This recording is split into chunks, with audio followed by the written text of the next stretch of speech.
When applying full brakes in critical situations, or when braking on slippery roadways, the wheels can lock. The vehicle can no longer react to the driver's steering because the locked wheels can no longer convey the optimum braking power and necessary turning force to the street. It hence becomes nearly impossible to evade an obstacle. ABS, the anti-lock braking system from Bosch, prevents locking of the wheels. ABS ensures that the vehicle remains steerable and stable while fully applying the brakes. The ABS control unit also continuously monitors all wheels by means of wheel speed sensors. Should the system recognize that a wheel is locked, ABS immediately intervenes and systematically regulates braking pressure. ABS can regulate each individual wheel within milliseconds.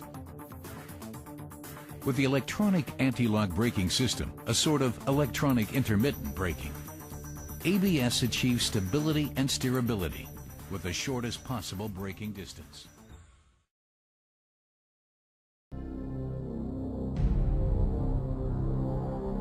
In everyday driving, it's normal for transverse forces to arise. But when you drive a bit too fast or turn the steering wheel, these forces can negatively affect road holding. But the electronic stability program ESP nips that in the bud by controlling the brakes, if necessary the engine, and if need be the transmission as well. ESP comprises the following components: a speed sensor on each wheel. The rotation rate sensor measures the car's rotation around its vertical axis. The steering angle sensor registers the driver's steering intention. From the sensor signals, the control unit computes when and how it has to intervene. The hydraulic unit builds up and reduces the braking pressure in the wheel brakes. What happens during the first steering maneuver? The driver has to swerve quickly to the right. The steering angle sensor transmits this to the ESP control unit. But the rotation rate sensor signals that the car is understeering. That is, it's drifting straight ahead towards the obstacle. In split seconds, ESP brakes the right rear wheel, very briefly and sharply.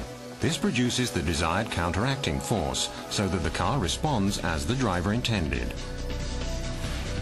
What happens when you react? When you pull the wheel over to keep the car in the right lane after avoiding the obstacle, the car tends to oversteer, and the rear end tends to break away to the right. The torque to the left is higher than the driver wants. In this case, ESP brakes the right front wheel. The torque is reduced. Instead of going into a skid, the car stays on course, thanks to ESP.